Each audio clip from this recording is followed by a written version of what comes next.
I'm working a demanding full-time job as a banker, and I'm training for a marathon. I don't have unlimited time. I can't be training every single day, and certainly I can't be chasing perfection.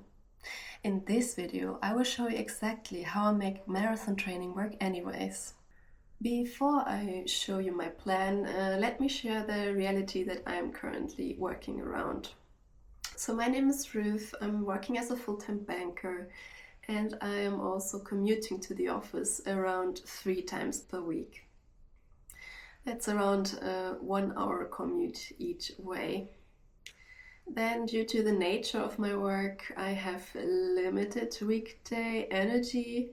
If I have to close a lot of deals in the morning, I might have, not a lot of energy left for the rest of the day.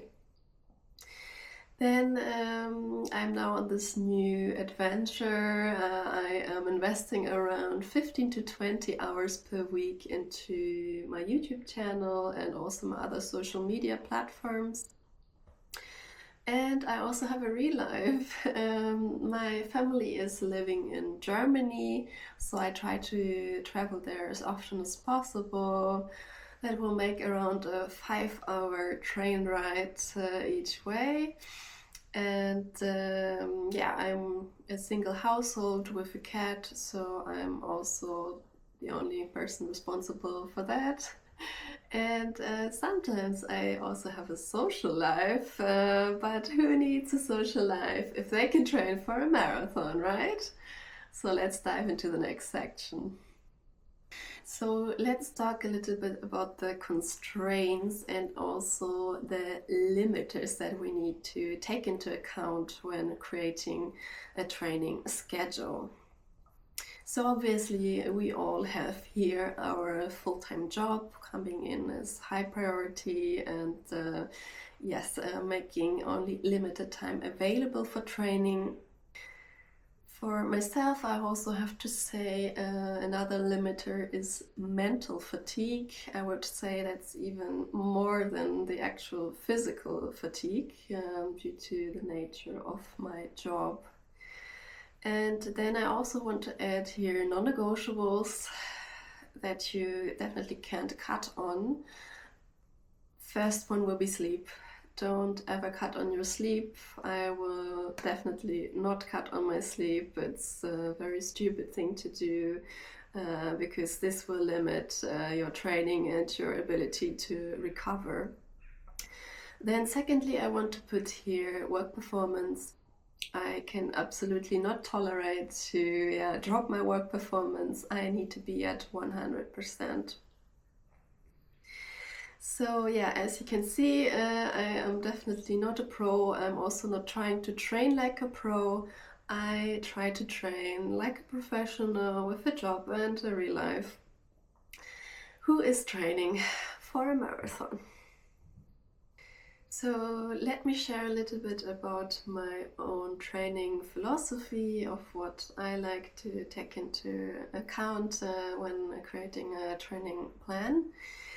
So for me, I have been on and off running since high school. So my number one most important thing that I want to point out is consistency. Whatever happens, if you have a bad week at work, if you are going through a rough patch, be consistent.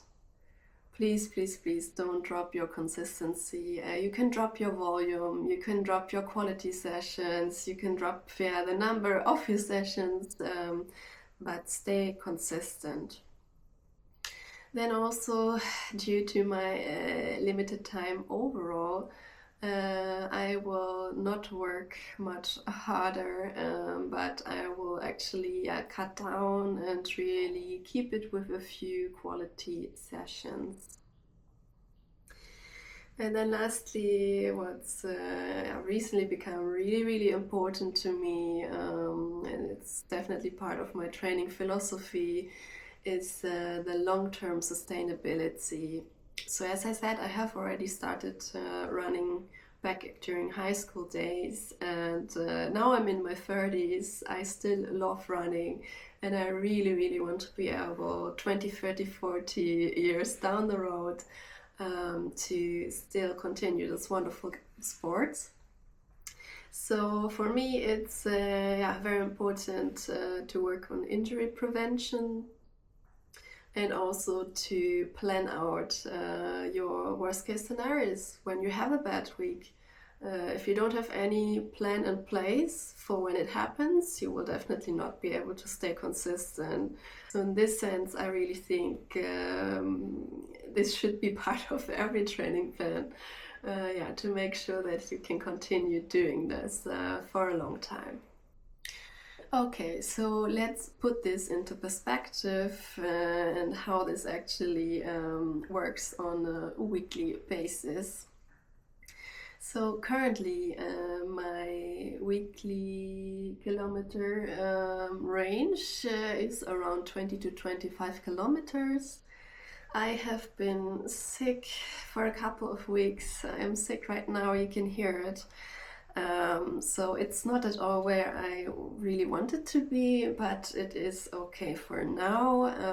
I am working towards the Hanover Marathon in April, so there is still enough time, to ramp up that mileage. And I hope, to get around 40 to 50 kilometers in the upcoming weeks. Okay, so let's talk about the key sessions that I like to integrate into my weekly training. I have indicated 3 of those key sessions. Number 1, absolutely, utterly most important if you want to make the full marathon happen, is of course your long runs. Your long runs are the staple of this whole training period. Increase your mileage slowly but steadily, and I will peak at around, I'm telling myself, 30 to 35 kilometers to be confident enough that on the day when I'm tapered I will be able to go the full way. Okay, number 2 key session in my training plan is of course a high quality training session. Either this can be done as an interval session or as a tempo run. Right now I am focusing, for example, on doing 4 times 4 minutes interval training, VO2 max training. Later I hope to do a little bit more at the actual marathon race pace tempo runs. And the 3rd key sessions are easy runs. I do, at least once per week outside of those 2 key sessions. I will do another easy run, recovery run. If you can fit in more than just one, that's even better. I'm at the moment not at this point where I can do it, but I do hope in the future it will be possible. Next up we have strength and stability sessions. I am in love with this because it is so important for injury prevention. It's so important, as I said, to really make this work in the long term so that you can do this wonderful sports for a long time. So I usually like to do 2 of these strength and stability sessions per week on my progressive load weeks, and then I would cut it down to only once a week when I'm on a deload week. Plus also for my bad week scenario, I would also cut it down to only 1 session. Yes, and last but not least, I want to provide the space to rest and recovery, because this is one of the things that are being dismissed in many training plans or not really taken actively into consideration, especially thinking about how important it is. Your training is nothing if you don't recover and rest afterwards to fully get the benefits of what you have put in. So for me, this is yoga, some light yoga, or a stretching session. I like to use the foam roller.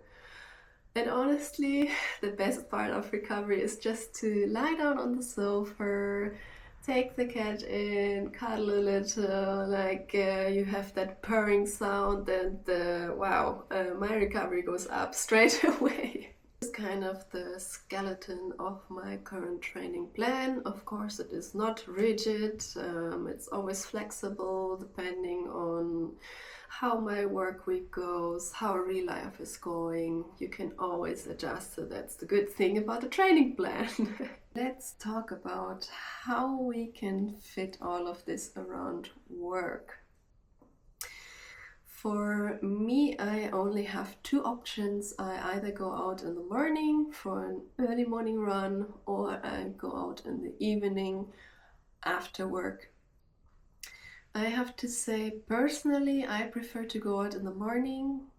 I can control when I get up, when I go for the training, and I will be sure I have done my training before the workday starts. I find it much harder to do it in the evenings. Sometimes I don't know if maybe I have to stay longer or if my energy is quite drained. So I highly recommend, if you have similar issues, to do your training in the morning. Then, of course, we have weekends where we don't have to work. So usually I like to schedule the long run. That's particularly taking, obviously, a lot of time. I like to put the long runs to the weekend. Usually it's a Sunday, but I can also, of course, look at the weather. I prefer running when it's not raining. Of course, you can sometimes not avoid it, but yeah, I like to look at the weather forecast and then decide when I will do my long run. Alright, so we have our weekly training. Then let's also talk about what happens when I have a bad week. So for me, I have defined kind of a bad week scenario, worst case plan. And that looks that if I get in my long run, if I get in my high quality session, and if I get in one time strength and stability training, those 3 sessions, if I can make it during that week, that defines success for me.